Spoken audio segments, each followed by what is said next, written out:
The massive crystal chamber floated in the empty space between galaxies. Inside, 12 different alien species sat around a circular table made of pure energy. This was the Galactic Council, and today they had a problem to solve. Admiral Tae-min Park would have been shocked to see himself as the main topic of their meeting. Back on Earth, he was getting ready for humanity's first mission beyond their solar system. He had no idea that alien eyes were watching his every move. The council leader was a tall, thin creature with silver skin and 4 arms. His name was difficult for human tongues to say, but it meant ancient wisdom in his language. He looked around the table at the other aliens with his large black eyes. "The humans have become a problem," ancient wisdom said. His voice echoed in the crystal chamber without any sound. All council members spoke through their minds, not their mouths. "They are spreading beyond their home system. Soon they will meet other species. This cannot happen." A red-skinned alien with sharp teeth leaned forward. She was the war leader of the Nexari Empire, the most powerful military force in the galaxy. "These humans are nothing," she said. "Our scouts have watched them for 50 Earth years. They still use chemical rockets like children playing with fire. Their weapons throw metal pieces at each other. It would take us 1 day to destroy their entire species." Dr. So-Young Kim was at that moment studying star charts in her lab on Earth. She was excited about the possibility of meeting alien life. She believed that contact with other intelligent species would be peaceful and wonderful. She had no idea that aliens were planning to end human expansion forever. "The humans are weak," agreed another council member. This one looked like a giant insect with crystal wings. "But they reproduce quickly and spread like a disease. If we do not stop them now, they will fill the galaxy with their noise and chaos." Ancient wisdom nodded slowly. "What do you suggest?" The red-skinned war leader smiled, showing her sharp teeth. "We send a small force to their outer colonies. 3 ships should be enough. We destroy a few of their settlements and tell them to go back to their home planet. They will understand that they are not welcome among the civilized species of the galaxy." "And if they refuse?" asked a creature that looked like a floating jellyfish. "Then we destroy them all," the war leader said simply. "But they will not refuse. No species has ever been stupid enough to fight the Galactic Council." Captain Dongwoo Lee was in his ship's command center, looking at reports from human colonies. The farthest human settlement was Proxima Station, a mining colony near the star called Proxima Centauri. It was home to 3,000 humans who dug valuable metals from dead planets. They were proud of being humanity's first step into the wider galaxy. Captain Lee had been ordered to visit all the outer colonies and check on their defenses. Earth's government was worried about pirates and accidents, not alien invasions. The idea that advanced aliens might want to stop human expansion had never occurred to anyone. The council voted on the war leader's plan. All 12 species agreed. Humanity would be taught their place in the galaxy through force. "Choose your best ships," ancient wisdom told the war leader. "Make this lesson clear but not too cruel. We want them to learn, not to hate us forever." The war leader bowed her head. "It will be done, ancient wisdom. I will take 3 dreadnoughts to their furthest colony. We will show them the power of advanced technology. They will see that resistance is useless." "How long will this take?" asked the insect-like alien. 2 of their months to reach the colony, 1 day to deliver our message, 2 months to return. The humans will surrender immediately when they see our ships."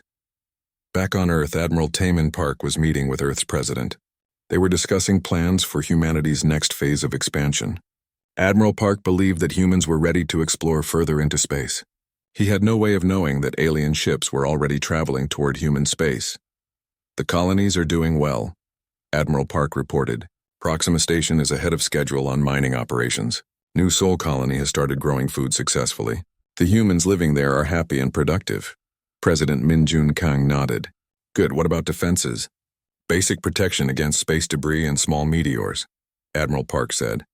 "Each colony has a few patrol ships and some defensive platforms. Nothing too heavy. We did not think we would need serious weapons so far from Earth. Neither man could imagine that in 8 weeks, those light defenses would face weapons that could destroy entire planets." The alien war fleet left the council chamber region and entered faster than light travel. The 3 ships were enormous, each one larger than a human city. Their hulls were made of materials that could survive the heat of stars. Their weapons could crack moons in half. Their shields could stop any attack that humans could imagine. The ship commanders were confident. They had fought many wars against primitive species. The pattern was always the same. Show overwhelming force, demand surrender. Watch the primitives flee back to their homeworlds. Sometimes they had to destroy a few cities to make their point clear. But most species learned quickly. Dr. So-Young Kim finished her latest research paper about the possibility of peaceful contact with alien species. She believed that any aliens humanity met would be wise and peaceful. Advanced technology, she wrote, would naturally lead to advanced morality. She sent her paper to scientific journals across Earth, hoping to prepare humanity for the wonderful day when they would meet their cosmic neighbors. She had no idea that those neighbors were coming to end humanity's dreams of exploring the stars, the Galactic Council. Meeting ended with satisfaction. The human problem would be solved quickly and easily. The galaxy would remain orderly and peaceful. The council members returned to their homeworlds, already forgetting about the tiny species that lived around a yellow star. But they had made one critical mistake. They had studied human technology and human weapons. They had watched human ships and human cities. But they had never tried to understand the human spirit. Soon they would learn that humanity's greatest strength was not their machines or their weapons. It was something the Council had never encountered before in all their thousands of years of conquest. It was the simple human refusal to give up. 8 weeks later, the alien fleet dropped out of faster-than-light travel at the edge of the Proxima system. The 3 massive ships hung in space like dark mountains, their surfaces covered in weapons and shields that glowed with deadly energy. Engineer Hyun-Woo Choi was working late in Proxima Station's main control room when the alarm started screaming. His coffee cup fell from his hands as red lights flashed all around him. The computer screen showed 3 objects approaching the station, each one larger than anything humans had ever built. "What are those?" asked his assistant, a young woman named Ji-Hai who had arrived from Earth only 6 months ago. Hyun-Woo stared at the readings. "I don't know, but they're not human." Commander Ji-Eun-Yang was asleep in her quarters when her communication device started buzzing. As the military leader of Proxima Station, she was responsible for the safety of 3,000 colonists. She grabbed the device and listened to the panicked voice of her watch officer. "Commander, you need to get to the control center right now. We have unknown ships approaching the station." Ji-Eun was dressed and running through the corridors within 2 minutes. When she reached the control center, she saw Hyun-Woo and his team staring at screens full of data that made no sense. "Report," she ordered. 3 ships, Commander. Each one is about 5 kilometers long. They're made of materials we don't recognize. And Commander," Hyun-Woo paused, "they're sending us a message." The main screen flickered and then showed the face of the red-skinned alien war leader. Her sharp teeth gleamed as she spoke in perfect human language. "Humans of Proxima Station. I am Fleet Commander Zexhai of the Galactic Council. You have been expanding beyond your home system without permission. This expansion ends now." Commander Yang stepped forward. "Permission from who? We didn't know there were other intelligent species out here." "Ignorance is not an excuse," the alien replied. "The galaxy belongs to civilized species. You are not civilized. You are a primitive race that has learned to leave your planet too early. Return to your home system and never venture beyond it again." "And if we refuse?" The alien smiled, showing more sharp teeth. "Watch." The screen switched to an outside view of the station. One of the alien ships turned its weapons toward a small asteroid nearby. A beam of pure energy shot out and the asteroid simply disappeared. Nothing was left, not even dust. "Your weapons cannot hurt our ships," the alien continued. "Our shields can stop anything you might fire at us. You have 1 hour to begin evacuation procedures. Any human ship that tries to leave this system will be destroyed."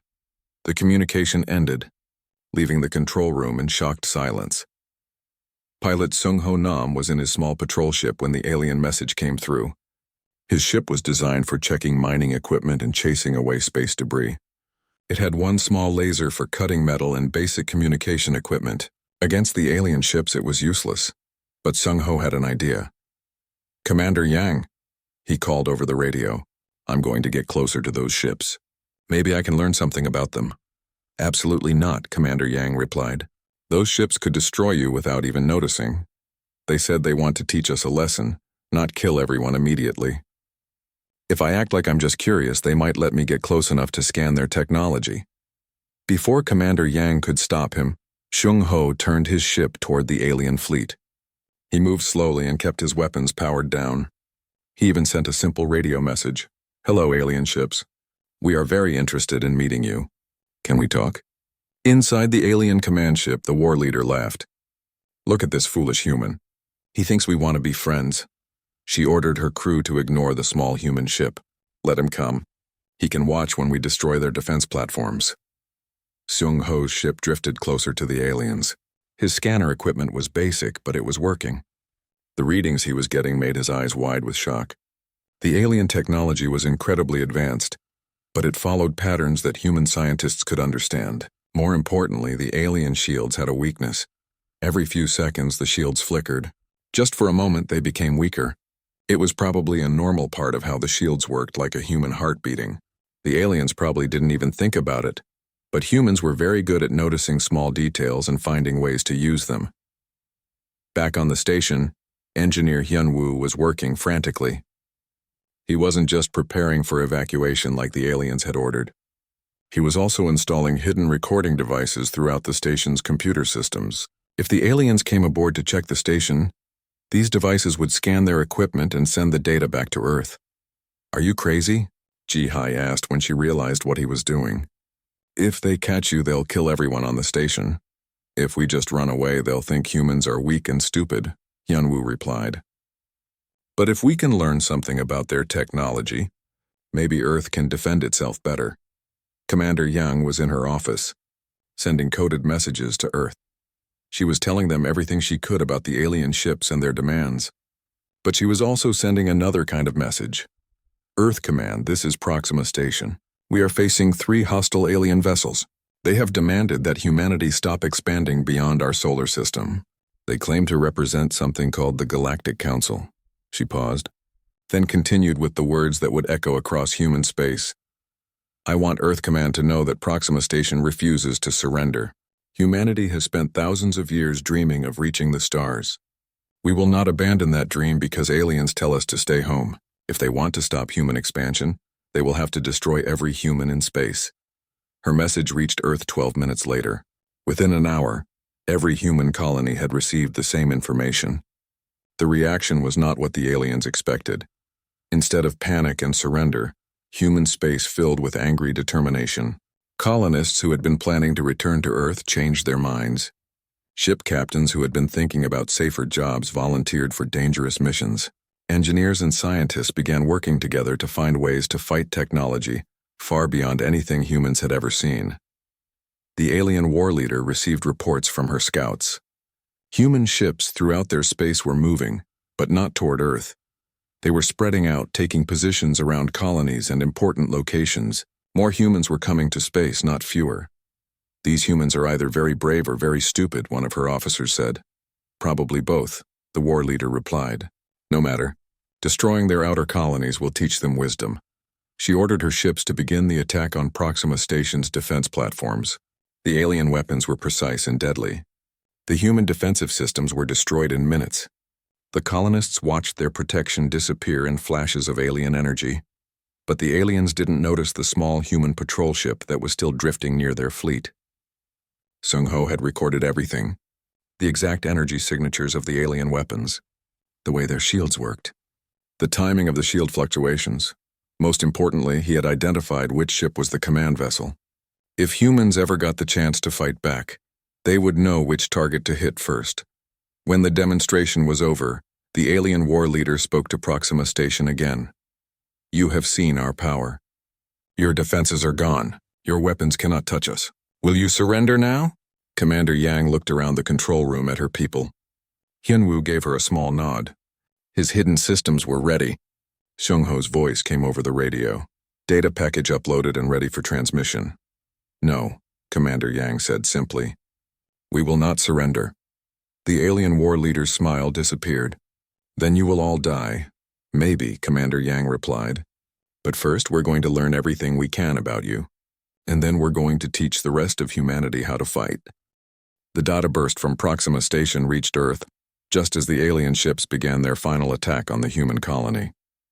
Every piece of information that Hyun-woo had hidden in the station's computers, every scan that Seung-ho had made of the alien fleet, every tactical observation from Commander Yang, All of it streamed across space toward humanity's homeworld. President Minjun Kang was in an emergency meeting when the message arrived.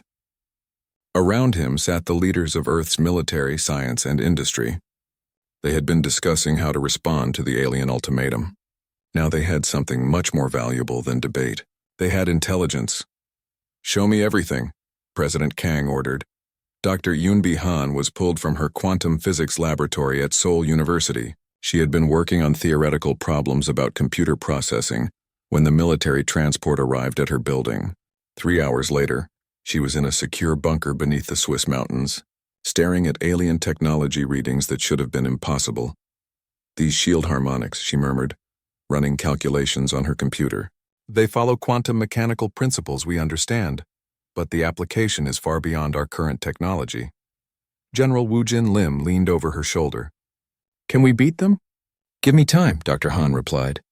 "Human computers might not be as advanced as theirs, but we process information differently. Our quantum systems are designed for multiple parallel calculations. Theirs seem to be designed for single, very complex operations." Admiral Kyung-soo was already on his way to the orbital shipyards above Earth. His orders were simple: take command of every human ship that could carry weapons and prepare for war.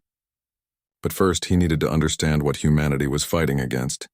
"The alien ships are massive," he said to his staff as they reviewed the Proxima Station data. "But size isn't everything in space combat. They're designed to overwhelm primitive opponents with superior firepower. They probably haven't fought an enemy that could adapt and change tactics." The news from Proxima Station reached every human colony within days. The message was clear. Aliens existed, they were hostile, and they had just destroyed humanity's furthest outpost. But instead of causing panic, the news had a different effect. Humans got angry. Mining colonies that had been operating with skeleton crews suddenly found themselves flooded with volunteers. Engineers who had been working on civilian projects dropped everything to design weapons.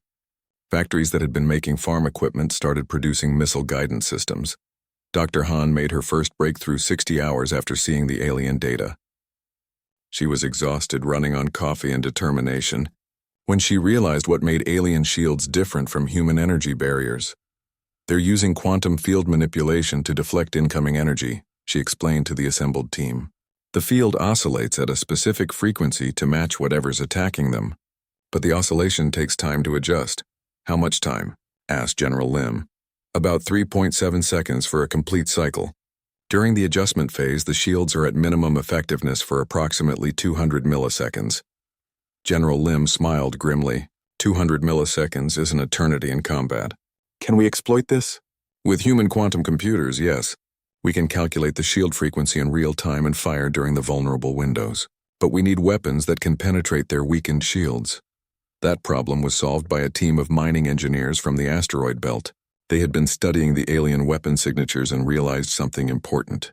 The aliens used energy weapons because energy was easy to control and didn't require physical ammunition. But this meant their shields were designed primarily to stop energy attacks. "What about kinetic weapons?" suggested engineer Tae Kyung Park, who had designed mining equipment for drilling through asteroids. "High-velocity metal projectiles fired during the shield's weak phase?" "The aliens will consider kinetic weapons primitive," agreed Dr. Han. "Their shields might not be optimized to stop them." Admiral O took this information and ran with it. Within weeks, human ships throughout the solar system were being modified with new weapon systems. Mining lasers were recalibrated to pulse at shield-disrupting frequencies. Cargo ships were converted to carry swarms of small, fast projectiles. Even passenger vessels were fitted with basic defensive systems. But the real innovation came from an unexpected source. "Commander." Heejin Ryu had been commanding a deep space research vessel when the aliens attacked Proxima Station. Her ship was designed for long-range exploration, with advanced sensors and communication equipment but minimal weapons. She was near the edge of the solar system when she received new orders from Admiral O. "Commander Ryu, you're being assigned to our new Special Operations Division. Your mission is to establish forward bases in neutral space and coordinate guerrilla attacks against alien supply lines." Heejin studied the star charts. "Sir, we don't know where their supply lines are. We don't even know where they come from." "Then find out," Admiral O replied. "The aliens think they're fighting a primitive species that will either surrender or fight a conventional war. Show them they're wrong. Hai-Jin's ship slipped out of the solar system and began a journey that would take her deep into unexplored space. She was looking for alien patrol routes, supply convoys, and communication networks.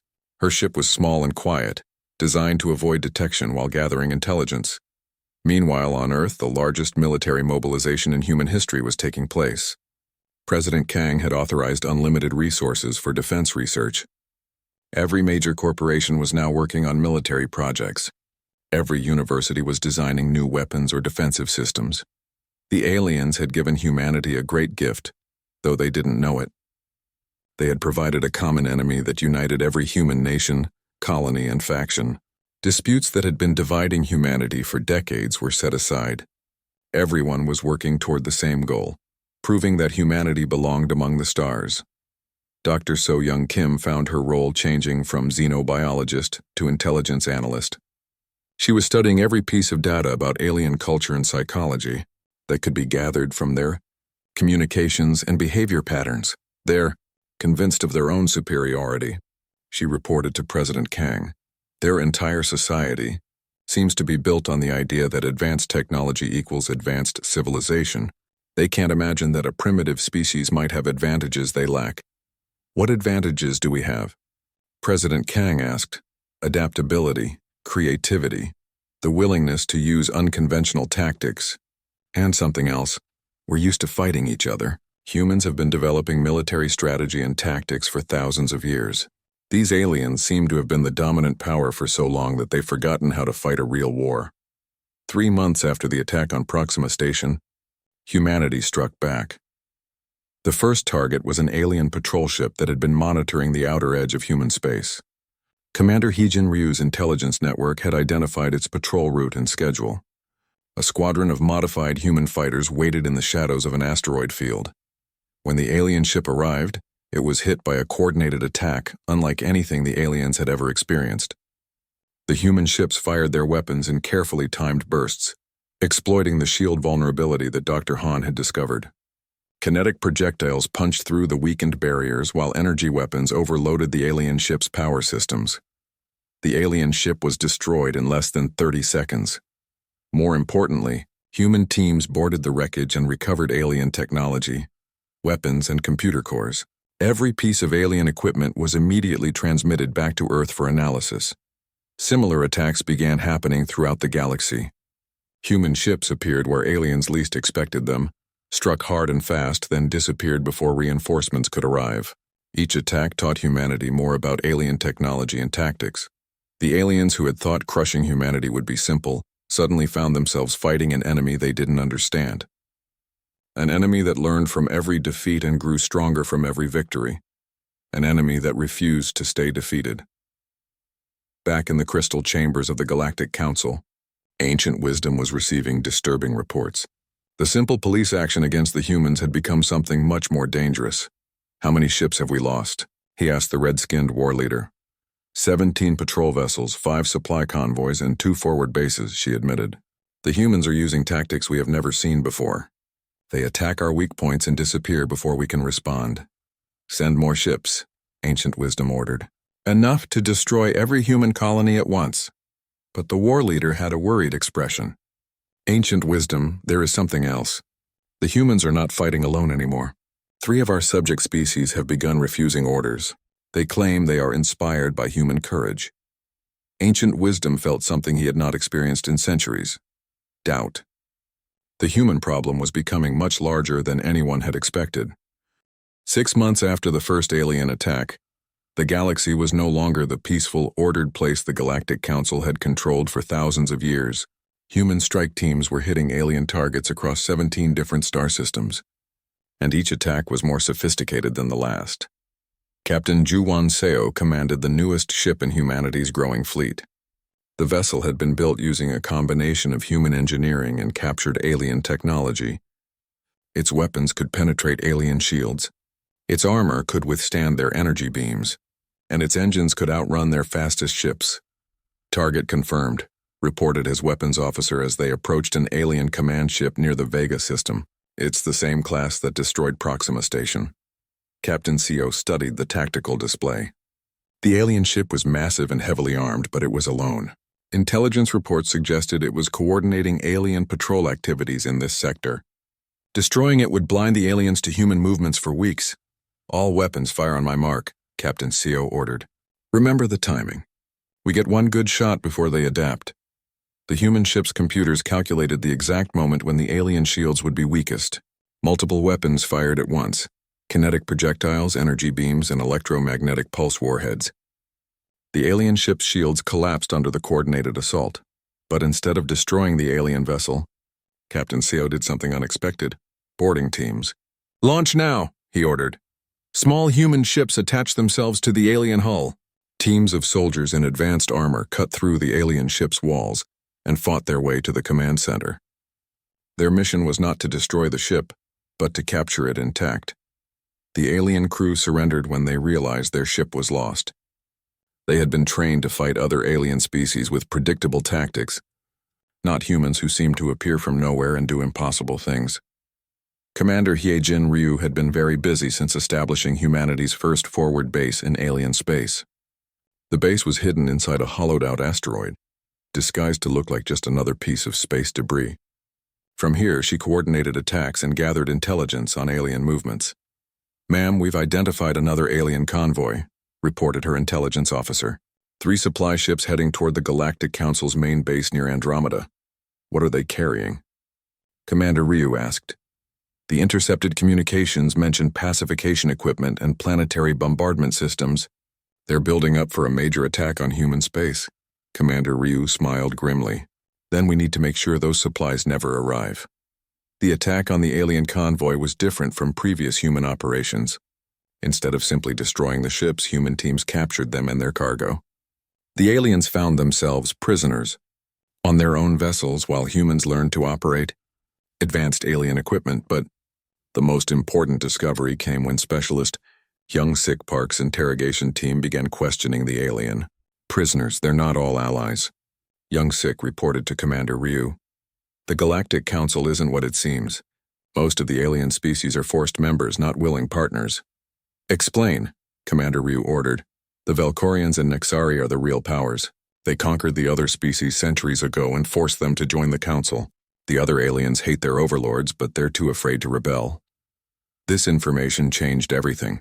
Dr. So-Young Kim was no longer just studying alien psychology. She had become humanity's chief diplomat, reaching out to species that might be convinced to leave the Galactic Council and join humanity's cause.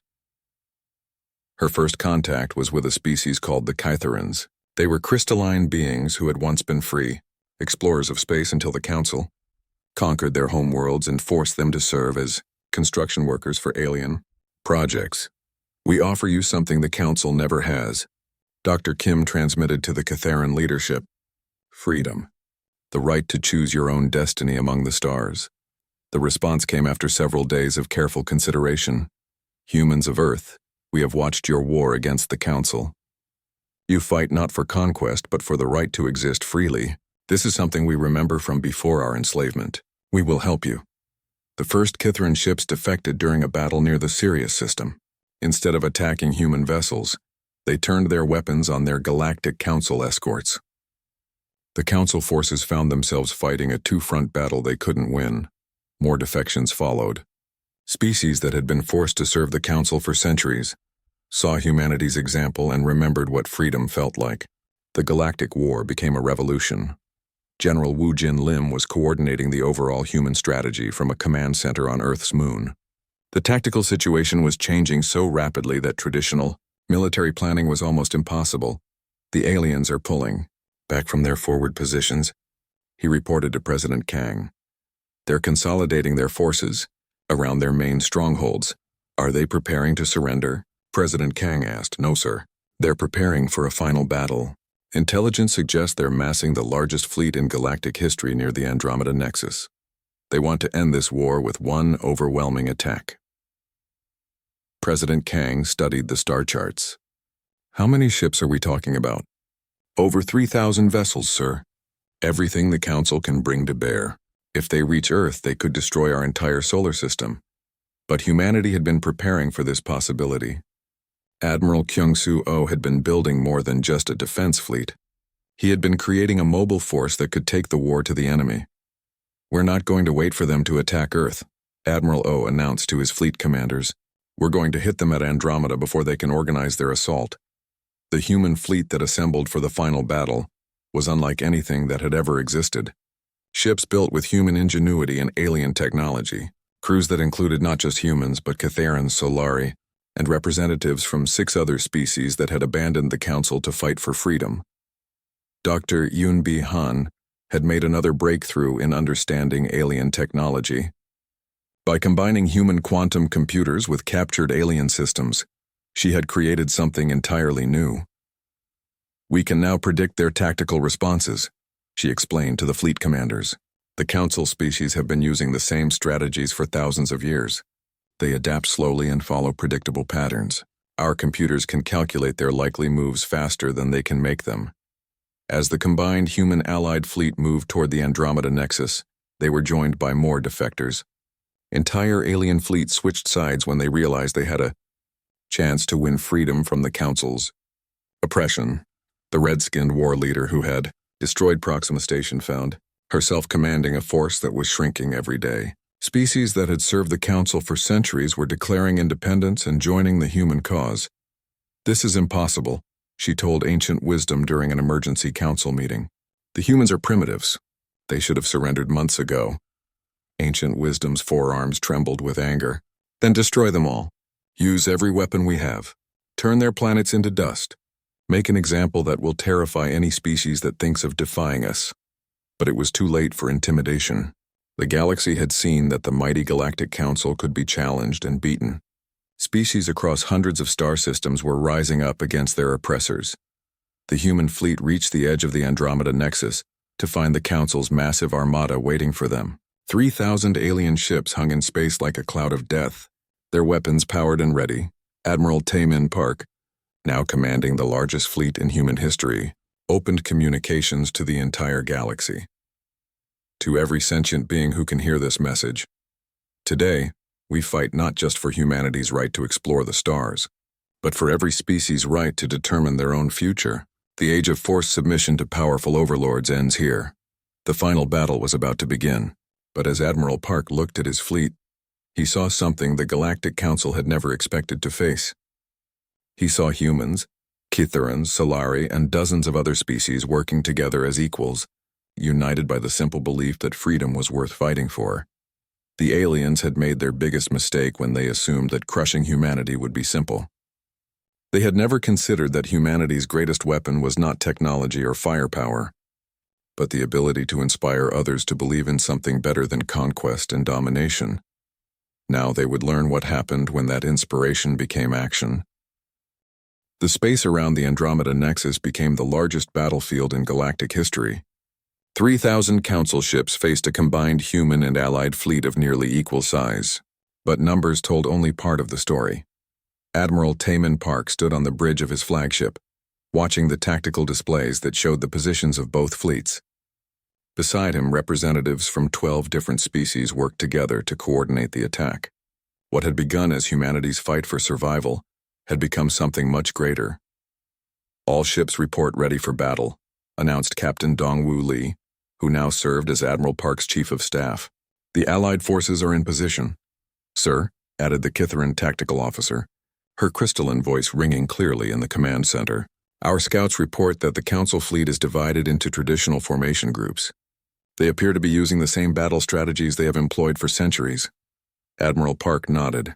This was exactly what Dr. Yunbi Han's computers had predicted. The Council forces were powerful but inflexible. They had won so many easy victories against primitive species that they had forgotten how to adapt to unexpected tactics. "Begin the attack," Admiral Park ordered. "All ships execute Operation Freedom." The battle began unlike any space conflict in galactic history. Instead of the massive ship-to-ship combat the Council expected, the Allied fleet broke into thousands of small, fast-moving units. Human fighters worked alongside Kytheran crystal ships and Solari energy vessels, each group targeting specific weaknesses in the Council formation. The red-skinned war leader watched in growing panic as her massive fleet was swarmed by enemies that refused to fight according to established rules. Her ships were designed to destroy other large vessels in formal combat, not to deal with clouds of small, unpredictable attackers. All units, maintain formation, she ordered. Focus fire on their largest ships.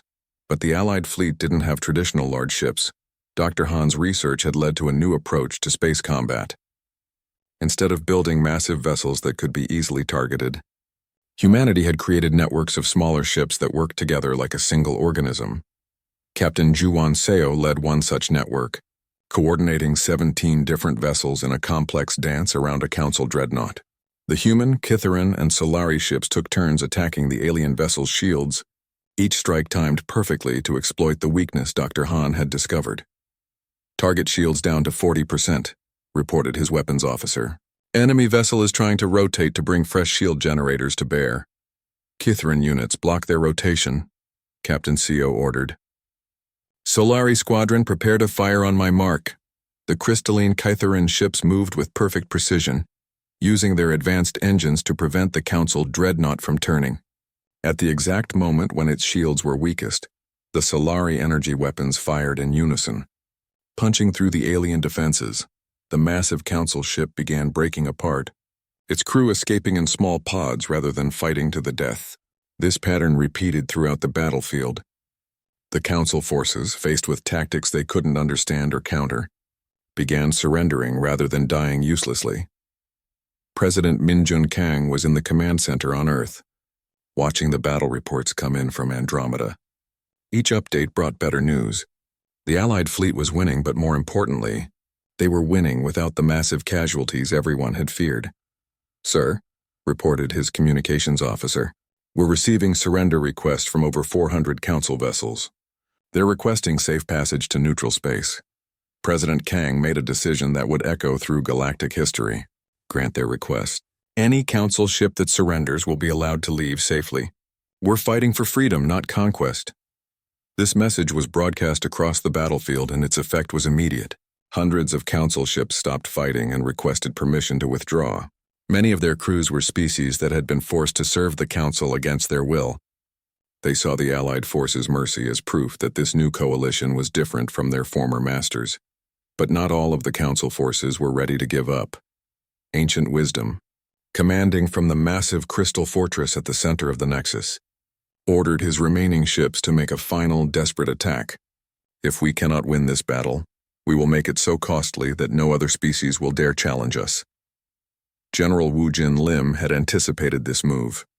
His intelligence network had identified the Council's fortress as their command center and primary weapon. If Ancient Wisdom was willing to sacrifice everything for one last strike, that strike would probably be aimed at Earth itself. All units. Priority target is the Crystal Fortress, General Lim transmitted to the Allied fleet. They're preparing to launch some kind of superweapon toward human space. The fortress was protected by the most advanced shields and weapons the Council possessed. Its crystal walls could withstand the destruction of stars. Its energy cannons could crack planets. But it had one weakness that its builders had never considered. It was designed to fight alien enemies, not humans who thought differently about everything. Commander Hyejin Ryu's special operations teams had been preparing for this moment for months. Using captured alien technology and human ingenuity, they had created something the Council's sensors couldn't detect. Ships that looked exactly like space debris. Infiltration teams. "Begin approach," Commander Ryu ordered. "Remember, you need to get inside the fortress and disable their weapon systems before they can target Earth." 24 small human ships, disguised as asteroid fragments and space junk, drifted toward the Crystal Fortress. The Council's sensors, designed to detect enemy warships and energy signatures, completely ignored the apparent debris. Dr. So-Young Kim was aboard one of the infiltration ships, no longer serving as a diplomat but as a specialist in alien psychology. Her job was to convince any Council species they encountered that surrender was better than destruction. "Remember," she told her team as they approached the fortress, "many of the beings inside are probably slaves, not willing enemies. Give them a chance to join us before resorting to weapons." The infiltration was almost too easy. The Council had become so confident in their technological superiority that they had forgotten about old-fashioned tactics like stealth and infiltration. The human teams cut through the fortress's outer walls and spread throughout its corridors, What they found inside shocked them. The Crystal Fortress was not just a military base. It was a prison. Thousands of beings from dozens of species were held in energy cages, forced to operate the fortress's systems under threat of death. Many of them had been slaves for so long they had forgotten what freedom looked like. "This changes everything," Dr. Kim reported to the fleet. "The Council isn't just our enemy. They're running a slave empire. These people need to be freed." The human teams worked quickly to disable the fortress's weapons while simultaneously freeing its prisoners. Many of the freed slaves immediately joined the human cause, providing detailed information about Council technology and tactics. Ancient Wisdom found himself trapped in his command center as human soldiers and freed slaves surrounded his position. His forearms trembled with rage as he realized that his empire was collapsing around him. "You cannot do this," he told Commander Ryu when she entered his chamber. "The galaxy needs order. Without the Council's guidance, there will be chaos." "The galaxy needs freedom," Commander Ryu replied. "Order that comes from oppression isn't order at all. It's just fear." The battle ended not with a massive explosion or dramatic final confrontation, but with a simple surrender. When Ancient Wisdom's fortress was captured and its slaves freed, the remaining Council forces saw that their cause was hopeless. One by one, they laid down their weapons and asked for terms. Admiral Park's response was broadcast throughout the galaxy. "Any species that renounces conquest and oppression is welcome to join our new galactic federation. We offer equality, not domination. Cooperation, not slavery." The surrender was not immediate or universal. Some Council loyalists retreated to distant star systems and tried to maintain their old ways. But without the central authority of the Nexus, and without the slaves who had been forced to maintain their empire, these remnants were weak and isolated. More importantly, the example of the Allied victory inspired uprisings throughout Council space. Species that had been enslaved for centuries rose up against their oppressors, often with support from human and Allied forces. 5 years later, Dr. So Young Kim stood in the assembly hall of New Geneva Station, the headquarters of the Galactic Federation. Around her, representatives from over 200 species worked together on projects that would have been impossible under Council rule. The galaxy was not perfect. There were still conflicts and disagreements. Some species chose isolation over cooperation. Others struggled to adapt to freedom after centuries of oppression. But for the first time in galactic history, every sentient being had the right to choose their own path among the stars. President Kang, now serving as the first elected leader of the Galactic Federation, often reflected on how the conflict had begun. The Council had seen humanity as a primitive nuisance that could be easily controlled with a show of force. They had been right about one thing: attacking Earth